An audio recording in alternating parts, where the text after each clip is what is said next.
Bonjour frères et sœurs, je me présente, je suis le prophète Pauline Christ, prédicateur de l'évangile. Je prie afin que vous soyez bénis. Aujourd'hui, on va continuer l'étude qu'on a commencée sur les deux maisons. Et j'ai donné pour titre à cette étude la bénédiction de Moïse. Alors pour ceux qui n'étaient pas là au dernier cours, je vous encourage vraiment à voir le cours qu'on a fait au Shabbat dernier. Sur les deux maisons qui était l'introduction. On avait vu la bénédiction à partir d'Abraham, Isaac et Jacob. Jacob qui a adopté Ephraim et Manassé, qui a ensuite béni Joseph. Et aujourd'hui, on en arrive à Moïse. Pour contextualiser un peu, Joseph a accueilli ses frères, les 12 fils de Jacob, en Égypte, qui ont grandi, ont fait des enfants, se sont multipliés et ont donné les 12 tribus en Égypte.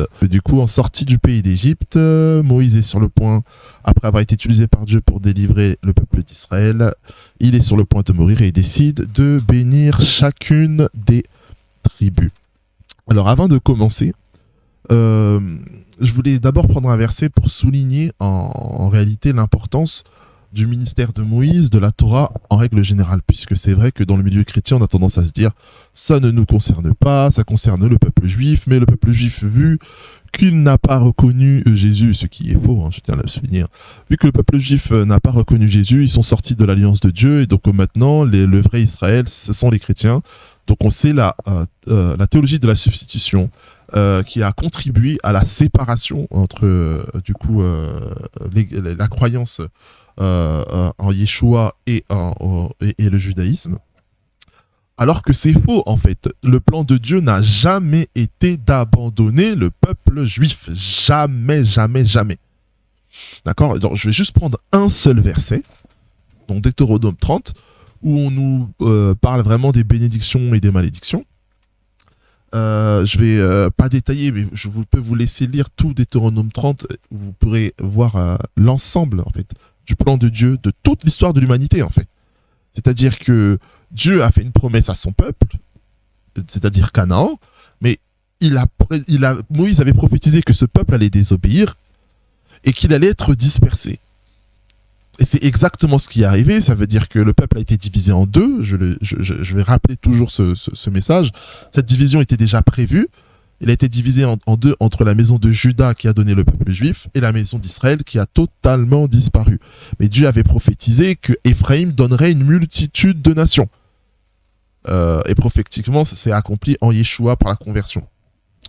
Mais le peuple de Dieu, là on est dans Deutéronome 30, verset 2. « Si tu reviens à l'Éternel ton Dieu, et si tu obéis à sa voix de tout ton cœur et de toute ton âme, toi et tes enfants, selon tout ce que je te prescris aujourd'hui. » Là on parle des commandements de Dieu. « Alors l'Éternel ton Dieu ramènera tes captifs et aura compassion de toi. Il rassemblera encore du milieu de tous les peuples chez lesquels l'Éternel ton Dieu t'aura dispersé. » Donc la finalité de tout, c'est la reconstruction de la nation. Dieu avait prévu dans son plan, il avait prévu déjà dès la Torah que son peuple allait désobéir. Et que par la désobéissance, il allait tomber dans la malédiction. Qu'il allait être dispersé. D'accord ? Qu'il allait souffrir. Et c'est exactement ce qui y est arrivé. D'accord ? Là, je parle uniquement de Juda. Mais ensuite, Dieu a promis que parmi toutes les nations dans lesquelles tu as été dispersé, si tu obéis, je te ramènerai. Donc la fin de l'alliance de Dieu, avec Israël, c'est la réconciliation. Donc, certes, effectivement, une grande partie de Juda, du peuple juif, est dans le judaïsme et ne reconnaît pas leur Messie, Yeshua Mashiach, Jésus-Christ, comme étant leur sauveur. Mais ça ne veut pas dire que c'est la fin de l'alliance pour eux. Non. Non. Dieu a prévu une réconciliation. Donc, dans les autres Shabbats, de toute façon, on va continuer l'étude des deux maisons jusqu'à l'Apocalypse. On va continuer, parce qu'il y a un continuum, et on va continuer dans cette révélation. Là, on en est à Moïse. Et vous allez voir que véritablement, le plan de Dieu a toujours été le plan pour un seul peuple. Dieu est le Dieu d'Israël. Il est le Dieu d'Abraham, d'Isaac, de Jacob. Il s'est toujours défini ainsi. Et c'est comme ça qu'il se définira toujours. Dieu a choisi un peuple, Israël, Mais parmi ce peuple-là, il a ouvert une porte aux nations, afin que les nations puissent entrer dans ce peuple par la foi au Dieu d'Abraham. Or, la porte d'entrée, c'est Yeshua. C'est lui qui est la porte d'entrée dans le plan de salut de Dieu pour l'humanité. Donc, on va continuer. Là, c'était juste pour vous mettre le verset, que la finalité de l'alliance, c'est la réconciliation. Bien sûr, Dieu ne s'arrête pas à la désobéissance de Judas, ça continue. Donc, il est important d'étudier la Torah. Il est important de lire les psaumes, de les étudier avec le regard de Judas. Puisque l'Ancien Testament, c'est comme ça qu'on le nomme dans les Bibles chrétiennes, sont écrits en araméen, en hébreu, sont écrits pour la plupart par les Juifs. Les Juifs sont ceux qui ont hérité de la Torah. D'accord ? Je parle de Juda. Les autres tribus se sont séparées de la Torah, on le verra de toute façon dans nos études, et ils ont perdu cette grâce-là. Ils n'ont plus la Torah. Donc il a été donné à Juda d'interpréter la Torah, de l'enseigner et de la transmettre. Donc on va le voir, on va continuer. Donc ici, Moïse donne une bénédiction sur Juda. D'accord ? On avait vu la bénédiction sur Jacob dans la dernière étude. On va voir la bénédiction que Moïse donne à Juda. Et il dit, écoute, ô Éternel, la voix de Juda et ramène-le vers son peuple.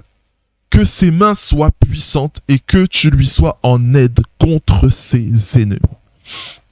Ici, j'ai surligné, et ramène-le vers son peuple. Et là, du coup, c'est encore l'erreur dans le judaïsme. Parce que moi, je le soulignerai toujours, il n'y a pas que le christianisme qui a dévié. Le judaïsme a dévié aussi dans le tribalisme. C'est-à-dire qu'ils sont rentrés dans une foi rabbinique, dans une interprétation rabbinique, et ils suivent plus les traditions que la Torah.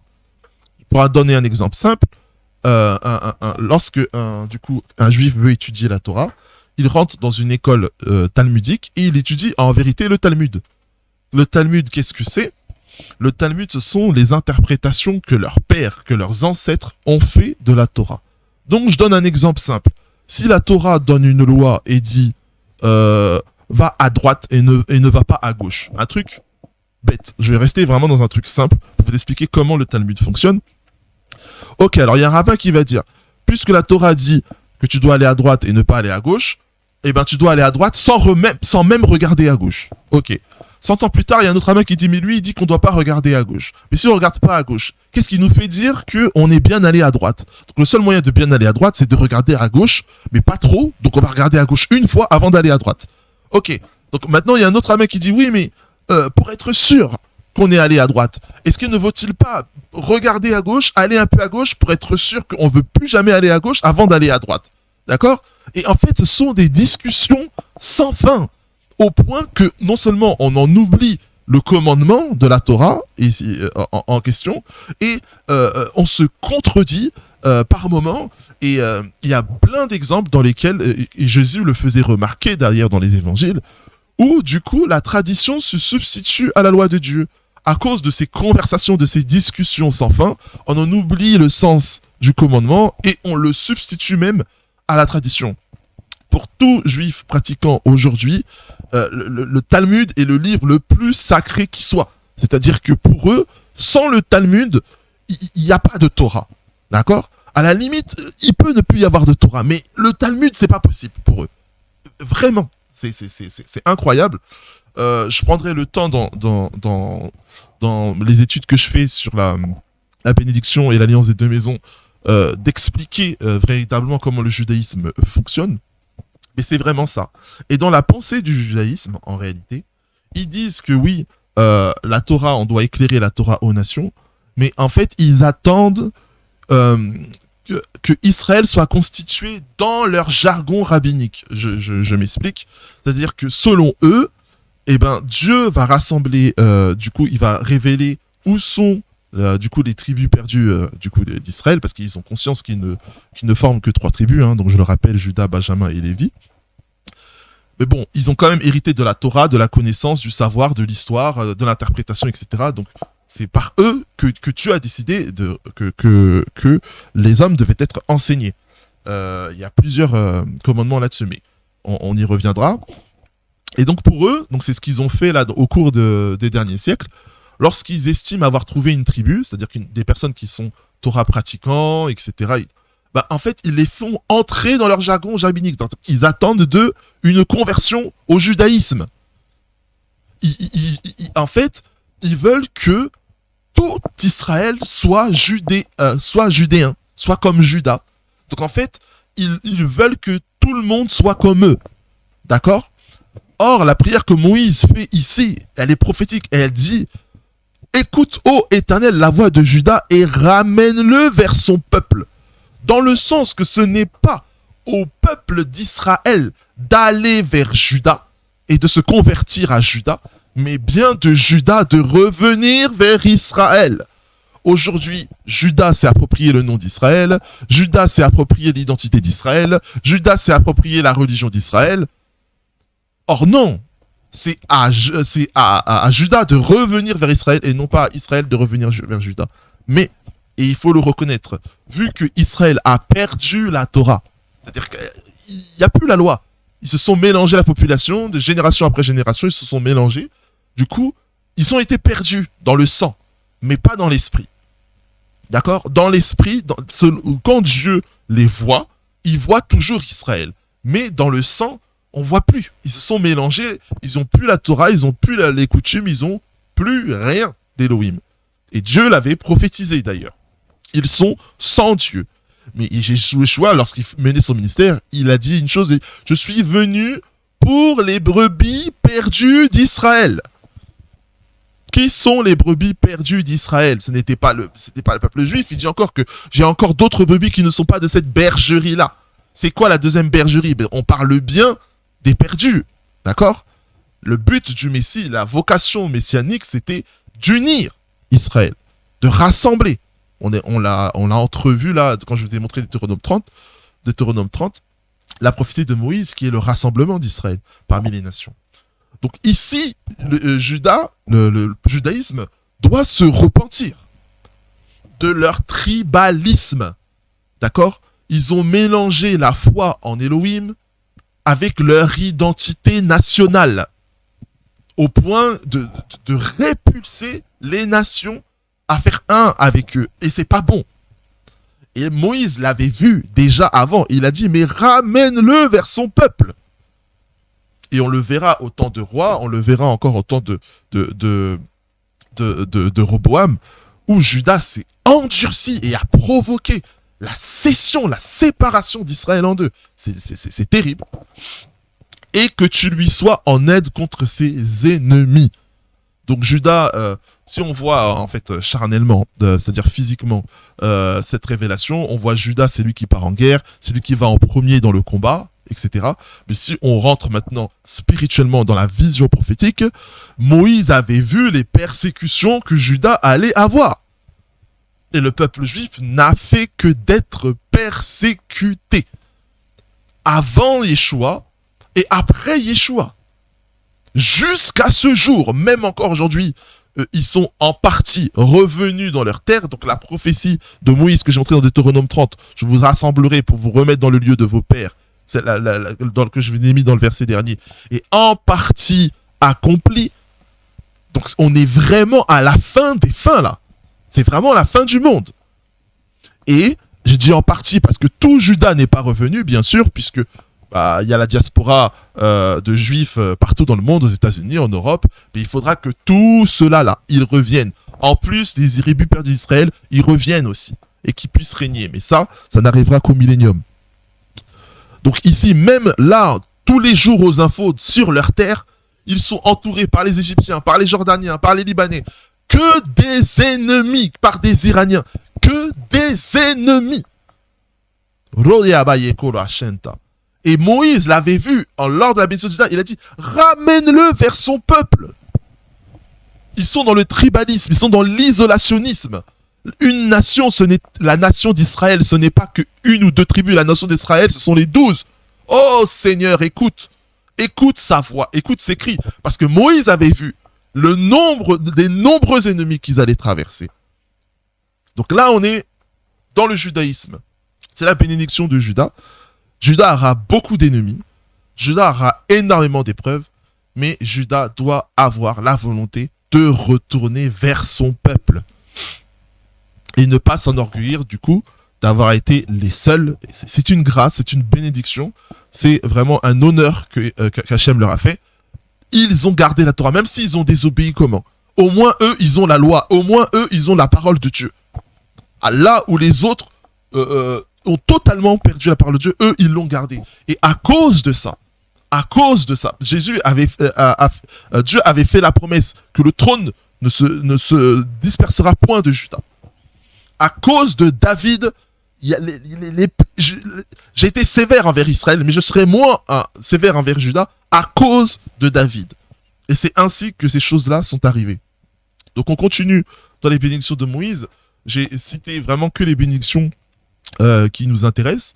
Donc le peuple juif est constitué bien entendu de la tribu de Juda, mais aussi de la tribu de Lévi. Donc j'ai aussi pris la bénédiction de Lévi et de Benjamin, qui sont aussi à associer au judaïsme. Parce que le judaïsme, c'est une religion de Juda, de Lévi et de Benjamin. D'accord? C'est uniquement le peuple juif, les trois tribus. Donc sur Lévi, il dit les Tumim et les Urim ont été confiés à l'homme saint que tu as tenté à Massa et avec qui tu as contesté aux eaux de Mériba. Lévi dit de son père et de sa mère, je ne les ai point vus. Il ne distingue point ses frères, il ne connaît point ses enfants, car il observe ta parole et il garde ton alliance. Ils enseignent tes ordonnances à Jacob et ta loi à Israël. Ils mettent l'encens sous tes narines et l'holocauste sur ton autel. Bénis sa force, ô Éternel, agrée l'œuvre de ses mains, brise les reins de ses adversaires et que ses ennemis ne se relèvent plus. Voilà, c'est exactement ce que je disais. C'est eux qui ont reçu la bénédiction de la Torah, c'est-à-dire que toutes les tribus ont perdu l'alliance, toutes les tribus ont perdu la Torah, toutes les tribus ont perdu la parole de Dieu, sauf le peuple juif, sauf Juda, Lévi et Benjamin. Et ici, on le voit, ils gardent ton alliance, c'est-à-dire que l'alliance que Dieu avait contractée au mont Sinaï par Moïse n'est gardée aujourd'hui que par Juda, Lévi et Benjamin. C'est à eux que Dieu a donné la bénédiction d'enseigner, d'instruire le monde et même d'instruire à tout Israël, aux autres tribus, la loi de Dieu. Et c'est par manque d'humilité en réalité. Et c'est par orgueil que le christianisme s'est pris en jalousie contre le peuple juif. Ils ont décidé de traduire l'Ancien Testament en latin, de tout traduire en latin, et d'interpréter eux-mêmes l'Ancien Testament, donc ils ne l'ont pas compris. Et certains pères de l'Église se sont mis à dire que Dieu de l'Ancien Testament est un Dieu méchant, c'est le Dieu du peuple juif, et que nous, notre Dieu du Nouveau Testament, c'est un Dieu gentil, c'est le Dieu des gentils, et du coup c'est nous le véritable Israël, et ils sont dans la doctrine du Vérus Israël, parce qu'ils n'ont pas compris la Torah. Ils l'ont mal interprété parce que ce n'est pas à eux que Dieu avait donné la grâce et l'onction pour le faire. Et on verra en fait par la suite de notre étude, cette tendance à l'idolâtrie, cette tendance à la substitution, cette tendance à vouloir enseigner, cette tendance à vouloir instruire sans en avoir reçu le mandat de la part de Dieu. Dans la prochaine étude, on le verra. Là, ça sera sur le temps des rois. Vous allez voir que Éphraïm a commis le même péché qu'a fait le christianisme. C'est les mêmes choses qui reviennent. L'idolâtrie d'Éphraïm, l'idolâtrie dans le christianisme, l'idolâtrie dans les fausses fêtes. C'est la même chose, je vous assure. Les mêmes combats. Il faut le reconnaître, bien aimé. Je suis désolé. Le peuple juif sont les seuls. Si aujourd'hui, on a une Bible, bien aimé, si tu as une Bible dans tes mains, c'est parce que ce peuple-là a, depuis des milliers d'années, gardé cette parole. C'est-à-dire, 3 tribus ont eu la force par Elohim de garder cette parole et de l'enseigner et de la transmettre. Donc aujourd'hui, si nous avons une Bible, c'est grâce à eux. Les Bibles qui étaient lues même au temps des évangiles, les citations qu'on voit dans le Nouveau Testament des épîtres, Vous croyez qu'ils utilisaient quel écrit? Ils utilisaient la parole de Dieu qui avait été préservée par Judas. Dieu a donné à Lévi le mandat de garder l'alliance, d'enseigner la loi à tout Israël. C'était seulement Lévi qui pouvait faire les sacrifices. C'était seulement Lévi qui pouvait entrer dans les lieux saints et dans les lieux très saints. Seulement Lévi pouvait être juge, c'est-à-dire qu'ils pouvaient, les sacrificateurs, ils pouvaient enseigner les lois. Quand il y avait les juges, ils avaient des lois compliquées, ils n'arrivaient pas à savoir entre qui et telle personne qui devait avoir raison. Et ben c'est auprès de Lévi. D'accord? C'était comme ça. Et ça l'est encore aujourd'hui. C'est pour cela que Jacques lui-même a dit, de toute façon, Moïse, chaque Shabbat dans la synagogue est enseigné. Parce qu'à l'époque, il n'y avait pas cette dissension qu'il y a aujourd'hui. C'est-à-dire que si les païens cherchent l'instruction en ce qui concerne les choses de l'Ancien Testament, c'est bien au fils de Judas qu'il faut s'adresser. Mais vu que les choses aujourd'hui sont à contextualiser, puisque le judaïsme a dérivé dans le tribalisme, le christianisme a dénivelé vers l'animosité, les choses sont devenues extrêmement compliquées et complexes. C'est pour ça qu'il faut restaurer cela, c'est la volonté de l'Esprit, avant que Jésus revienne et scelle cette alliance à jamais. Donc on va voir la bénédiction de Benjamin, qui fait aussi partie du coup du peuple juif. Donc il est écrit, c'est le bien-aimé de l'Éternel, il habitera en sécurité auprès de lui, l'Éternel le couvrira toujours. L'Éternel le couvrira toujours. Là c'est encore pour faire taire ceux qui disent que non, le peuple juif c'est fini, c'est terminé, ils ont abandonné, vu qu'ils n'ont pas cru en Yeshua, ils sont abandonnés par Dieu. Dieu ne peut pas se contredire, il ne peut pas contredire ses promesses. Là, il est écrit que toujours l'Éternel va couvrir Benjamin. Donc là, ce n'est pas une bénédiction, bien entendu, individuelle, puisque ceux qui pêchent, ceux qui n'obéissent pas à la loi de Dieu sont retranchés. Mais en fait, c'est une bénédiction de la nation. C'est-à-dire que Dieu a fait la promesse, l'Éternel couvrira toujours Benjamin. Benjamin fait partie du peuple, ce qu'on appelle aujourd'hui le peuple juif. C'est-à-dire dans le judaïsme actuel, il y a les Judéens, il y a Judas, il y a Lévi et il y a Benjamin. Ok. Donc ça, c'était en ce qui concerne le judaïsme. Et on va aller maintenant en ce qui concerne Joseph. Donc je le rappelle, Joseph a eu Ephraim et Manassé. Ephraim a eu la bénédiction de donner une myriade, une multitude de nations. D'accord?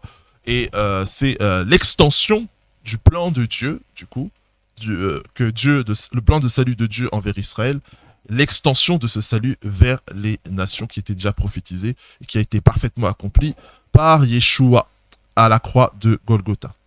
Donc on va lire la bénédiction pour Joseph et on va l'analyser avec les yeux de l'esprit.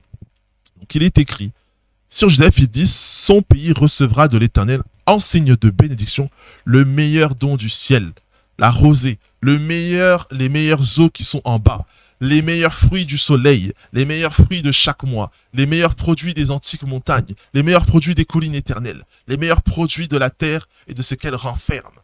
Donc là, quand on analyse ça, c'est incroyable encore. On voit une redondance en réalité de la bénédiction de Jacob sur Joseph. Ça veut dire que Moïse reprend la bénédiction de Jacob.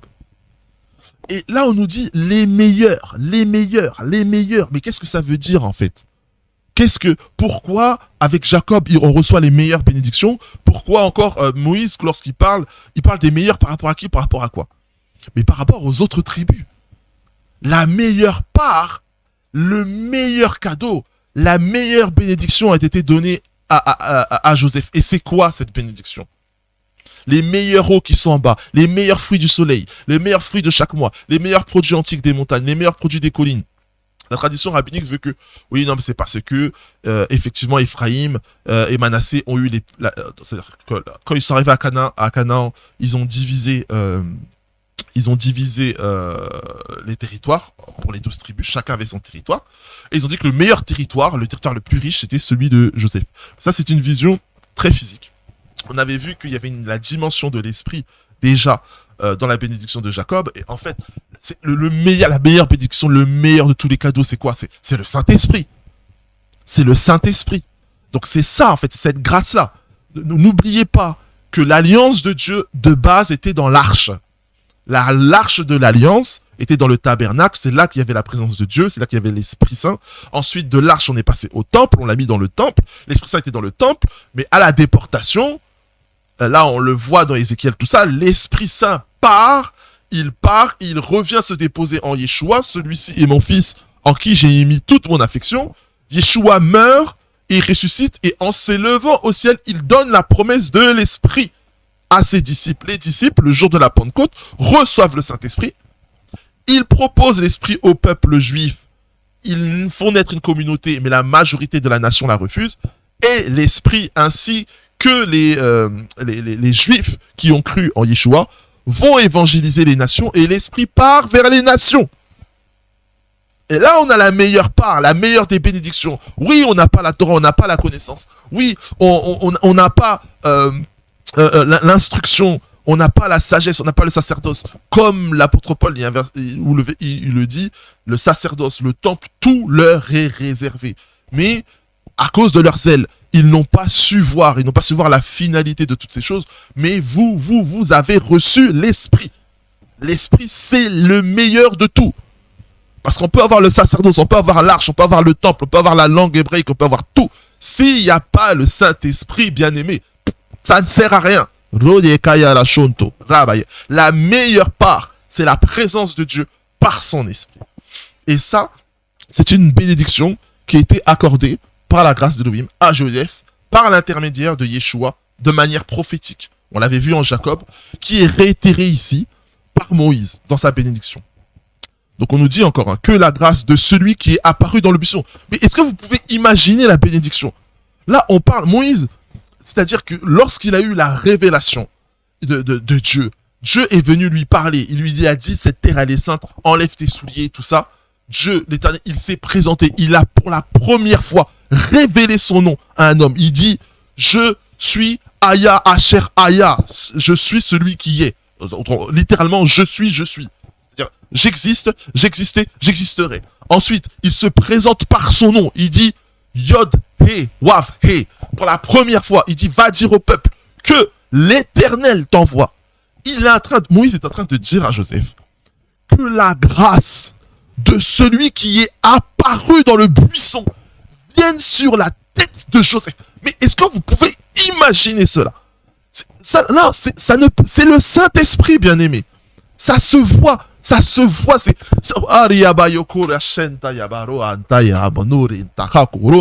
Jacob, quand il priait, il disait, j'ai donné la bénédiction abrahamique à Judas, mais la bénédiction que je donne à Joseph, c'est une bénédiction qui est au-dessus de celle d'Abraham. Là, Moïse n'a dit ça que pour Joseph, bien aimé. Il a béni chacun de ses fils. Je vous laisse lire tout Deutéronome 33. Je vous ai lu la bénédiction de Benjamin, de Lévi. Je vous ai dit la bénédiction de Judas. C'est des grandes bénédictions. Mais là, il dit la grâce, c'est-à-dire la faveur. On ne parle pas des œuvres. On ne parle pas de quelque chose que tu dois faire. On parle de la faveur. On parle de la bénédiction. De celui qui est apparu à Moïse dans le buisson, viennent sur la tête de Joseph. La tête, c'est le lieu de résidence de l'esprit, bien aimé. C'est là qu'il y a le cerveau, la pensée, l'esprit. C'est la bénédiction du Saint-Esprit sur le sommet de la tête du prince de ses frères. Bien aimé, quand on parle de prince, on parle de Nassir en hébreu. Ça signifie le consacré, celui qui est mis à part. Sur la tête du prince. Ça veut dire que parmi les 12, il y en a un qui est mis à part parce qu'il est consacré à recevoir le Saint-Esprit. Voici quelle est la bénédiction de Joseph. Vous voyez qu'elle est très semblable à celle que Jacob lui a donnée. Quand vous voyez, bien entendu, la bénédiction de Joseph, vous devez aussi, du coup, voir la transmission à Manassé, à Ephraïm, puisque c'est Ephraïm, du coup. C'est-à-dire Ephraïm qui a reçu la bénédiction d'être et de devenir une multitude de nations, qui a reçu la bénédiction de Joseph. Donc voilà pour l'étude d'aujourd'hui. J'espère que vous l'avez comprise. N'hésitez pas à me poser des questions si vous en avez. Et on continuera en fait sur l'alliance des deux maisons, sur la bénédiction. sur comment les choses se sont déroulées par la suite, de manière historique, et comment le plan de Dieu va en découler. Que le Seigneur soit avec vous tous, soyez bénis. Amen.